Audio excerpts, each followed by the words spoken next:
ये normal mouse है और ये डिजीज माउस है जहाँ एनिमल को जाके बहुत टाइम लगा और उन्हें तो भी अपना खाना नहीं मिला था। पर जब हमने ये काम मेधापट्टी के साथ किया था तो मेधापट्टी के ट्रीटेड एनिमल्स भी इन फिनोटाइप में बहुत अच्छे रिस्पॉन्स दिखाए थे स्वामी जी। और ये देखा कि लगभग 3 से 4 सेकंड के गैप के अंदर इंद्र स्वामी जी एनिमल्स को अपना टास्क मिल गया था और वो जाकर छुप गए जहाँ उनको छुपना था स्वामी जी। 3 से 4 सेकंड में। इसको भी स्वामी जी हमने क्वांटिफाई किया और इसका एक नाम होता है ट्रांसफर लेटेंसी, वो नापा और देखा कि मेधापट्टी के इस्तेमाल से जो भी स्लो लर्निंग थी एनिमल की वो फास्ट हो गई। और मोर इम्पोर्टेंटली स्वामी जी जो लर्निंग है उस लर्निंग को रिकॉल करना वो भी एक बड़ी बात होती है। तो लर्निंग होना और लर्निंग का रिकॉल करना वो दोनों इस केस में हमने स्वामी जी पाया। अब स्वामी जी ये थोड़ा सा इंटरेस्टिंग वाला एक्सपेरिमेंट है, इसमें थोड़ा सा खेल ज़्यादा है, एक्सपेरिमेंट्स भी हैं। इसमें स्वामी जी हमने एक तरीके का डिप्रेशन पैदा किया एनिमल्स के अंदर। इसको स्वामी जी हम कहते हैं chronic predictable mild stress, CUMS। तो इसमें क्या होता है स्वामी जी हम एनिमल्स को छोटी छोटी स्ट्रेस देते हैं, ऐसी स्ट्रेस जिसकी वो अपेक्षा नहीं कर रहे होते हैं। जैसे कि उनका जो पीने का पानी का बॉटल है वो हम खाली रख देते हैं। कभी कभी उनका जो खाना 2 घंटे का होता है उसको सिर्फ 1 घंटे को खाना देते हैं। कभी कभी उनका जो ट्रे है वो टेढ़ा कर देते हैं। कभी कभी रैट्स और माइस के आसपास बिल्ली की आवाज़ प्ले कर देते हैं। कभी कभी थोड़ी सी नॉइज़ ज़्यादा कर देते हैं।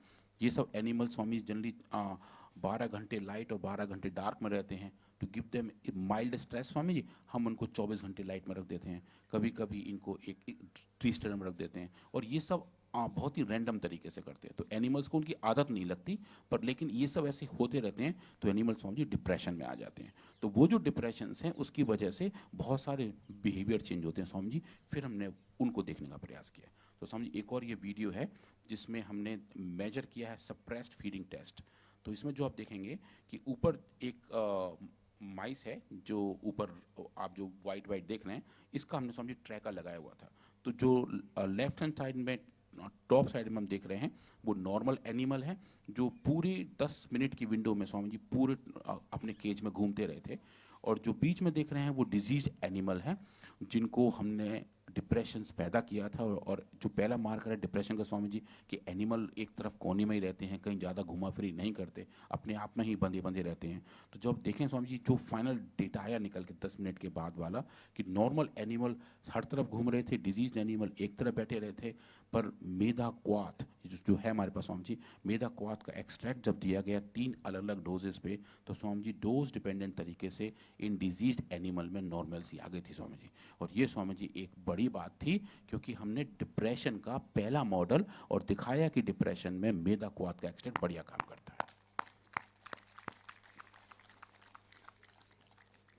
और इसको समझिए हमने क्वांटिफाई किया और पब्लिकेशन को भेजा और दिखाया कि टोटल डिस्टेंस ट्रैवल अगर आप देखें जो एनिमल डिप्रेस थे वो कुल जो उनका ट्रैवल टाइम था और ट्रैवल लेंथ थी कितना वो चल रहे थे उसको क्वांटिफाई किया। तो जो नॉर्मल एनिमल हैं वो समझिए लगभग 150 मीटर तक चल लेते हैं उस टाइम विंडो में।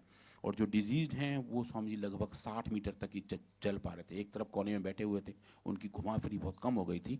पर मेधा क्वाथ के इस्तेमाल से स्वामी जी वो 60 वाले लौट के वापस 140 और 150 तक आ गए थे और वो डिप्रेशन को स्वामी जी खत्म होना शुरू हो चुका था।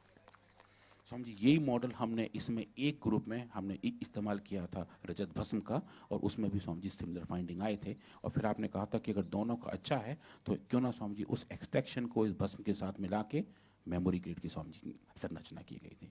तो स्वामी जी ये दोनों कंबाइन एक तरीके से हमारे पास फाइंडिंग आए थे और हम ये देख पाए कि वास्तव में ब्रेन डिजीजेज में आयुर्वेदिक औषधियों का बहुत अच्छा योगदान है। रजत भस्म को मस्तिष्क के लिए हमारे शास्त्रों में सबसे अच्छा माना गया, लेकिन इसका कोई साइंटिफिक डेटा नहीं मिलता था रजत भस्म कैसे काम कर दे दिमाग पर। और एक जो है दिमाग तक पहुंचने के लिए ना एक बैरियर क्रॉस करना पड़ता है गले के, या नहीं तो नीचे रह जाती हैं चीजें, क्या बोलते हैं उसको, समझिए ब्लड ब्रेन बैरियर। समझो ब्लड ब्रेन बैरियर। कोई चीज मस्तिष्क तक हर चीज नहीं जाती, सब चीजें मस्तिष्क से चले जाए तो आदमी पागल हो जाएगा, मर जाएगा।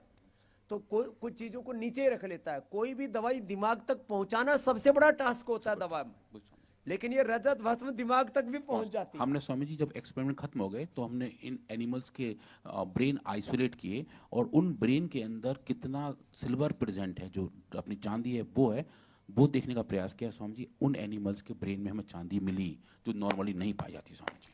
तो माने चांदी दिमाग तक पहुंचाई जा सकती है, लेकिन वो कोई टॉक्सिक नहीं होती है, वो भी एक्सपेरिमेंट किया है। वो स्वामी जी, सोना भी और चांदी भी दोनों दिमाग तक पहुंचते हैं। इनकी स्वामी जी अपनी एक डोज है, आप जिस अगर आप उस डोज तक रहते हैं तो ये बहुत सेफ हैं। और जो डोज डिपेंडेंस की बात है स्वामी जी, बिल्कुल ये उस लेवल तक सेफ है जिनका आराम से इस्तेमाल किया जा सकता है स्वामी हम कितना देते हैं एक महीने में? रजत भस्म अधिकतम 1 से 2 ग्राम अधिकतम, और स्वर्ण भस्म कितना? वो आधा से 1 ग्राम। आधा से 1 ग्राम तो एक्सेप्शन के तौर पर देते हम 1/4 ग्राम 250 ml तक, क्योंकि 1 ग्राम की तो कीमत ही कितनी होगी? बहुत सारी स्वामी, कई कितने हजार रुपए। 1000 रुपये स्वामी जी, लगभग